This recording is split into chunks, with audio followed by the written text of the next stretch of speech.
यदि पार्टनर्स में partnership deed नहीं है तो पार्टनरशिप एक्ट 1932 के हिसाब से जो भी प्रॉफिट होगा वो सभी पार्टनर्स में बराबर बराबर बांटा जाएगा। इसलिए यदि आगे जो क्वेश्चंस अपन करते हैं उसमें यदि प्रॉफिट डिस्ट्रीब्यूशन का रेशियो नहीं दिया रहता तो हमेशा इक्वली प्रॉफिट को बांटते हैं।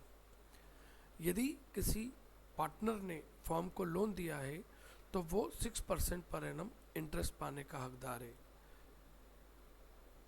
पार्टनर ने फर्म को लोन दिया है तो उसे 6% पर एनम इंटरेस्ट मिलेगा।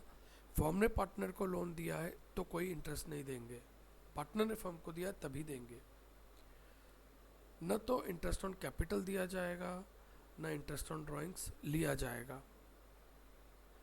ये भी ध्यान रखिएगा कि यदि डीड नहीं है तो न तो इंटरेस्ट ऑन कैपिटल दिया जाता है और न इंटरेस्ट ऑन ड्राइंग लिया जाता है। और जो सैलरी वगैरह है, पार्टनर की सैलरी कमीशन कुछ भी नहीं दिया जाता, बस प्रॉफिट का डिस्ट्रीब्यूशन इक्वली होता है।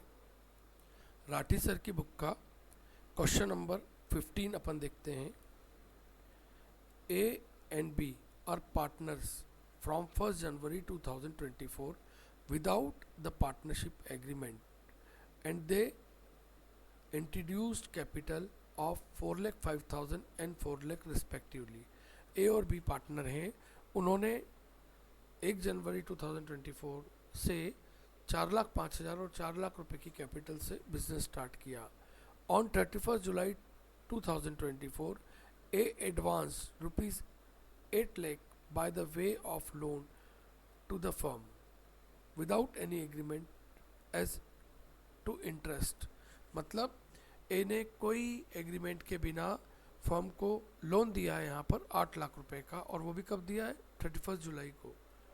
द P&L अकाउंट मतलब profit and loss account for the year 2024 disclose a profit of 1,20,000। मतलब प्रॉफिट एंड लॉस अकाउंट में उस साल का प्रॉफिट हो रहा है 1,20,000 रुपये। But the partners can not agree upon the question of interest and upon the basis of division of profit.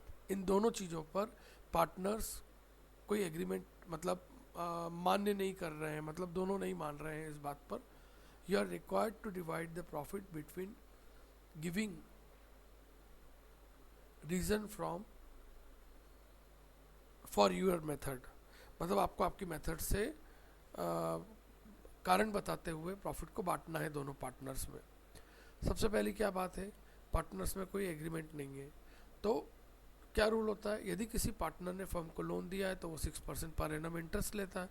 तो देखिए, जो उसने 8 लाख रुपए लिए फर्म को दिए हैं उसका 6%, क्योंकि 31 जुलाई को दिया था इसलिए 5 महीने का, अगस्त सितंबर अक्टूबर नवंबर दिसंबर 5 महीने का इंटरेस्ट लगाया जो कि 20,000 आया। प्रॉफिट हमारा था 1,20,000 को जो क्रेडिट कर दिया अपन ने। अब 1,20,000 में से 20,000 गए तो नेट प्रॉफिट हमारा बच रहा है 1 लाख रुपए। उसको हम दोनों पार्टनर्स में आधा आधा बांट देते हैं और ये हमारा क्वेश्चन हो गया। हमने जो लोन दिया था उस पर 6% इंटरेस्ट दिया और प्रॉफिट बराबर बराबर बांट दिया। क्यों? क्योंकि पार्टनर्स के बीच में कोई एग्रीमेंट नहीं था।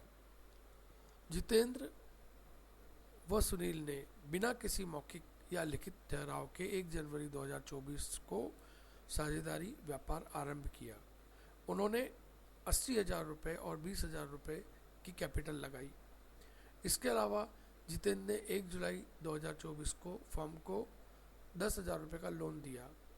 जितेंद्र 1 मई को दुर्घटनाग्रस्त हो गया जिससे वह फर्म में 30 जून तक काम नहीं कर पाया। 31 दिसंबर 2024 को प्रॉफिट हुआ है 33,600 रुपीज़। अब जितेंद्र दावा करता है कि उसने जो फर्म को लोन दिया है और जो उसने कैपिटल लगाई है उस पर 10% इंटरेस्ट लगना चाहिए और जो प्रॉफिट है वो भी कैपिटल के रेशियो में बांटना चाहिए। क्यों? क्योंकि उसने पैसा ज़्यादा लगाया है। जबकि सुनील बोलता है कि पूंजी मतलब कैपिटल पर और लोन पर 6% इंटरेस्ट लगाना चाहिए और प्रॉफिट बराबर बराबर बांटना चाहिए और उसे 500 रुपये पर मंथ सैलरी भी देना चाहिए। अब दोनों में एग्रीमेंट तो है नहीं, इसलिए हमारा क्या रूल है, हमारा ये रूल है कि जो भी जितेंद्र ने फर्म को लोन दिया था उस पर अपन इंटरेस्ट दे दें 10,000 का 6% 6 महीने का, जो कि होता है 300 रुपये। तो इंटरेस्ट ऑन लोन कितना हो गया, 300 रुपये हो गया। प्रॉफिट कितना था, 33,600 था, उसमें से इंटरेस्ट ऑन लोन 300 लेस किया तो हमारा नेट प्रॉफिट आ गया। और जो नेट प्रॉफिट है वो है 33,300, जो जितेंद्र और सुनील में, क्योंकि दोनों ने में कोई एग्रीमेंट नहीं था, इसलिए बराबर बराबर बांट दिया।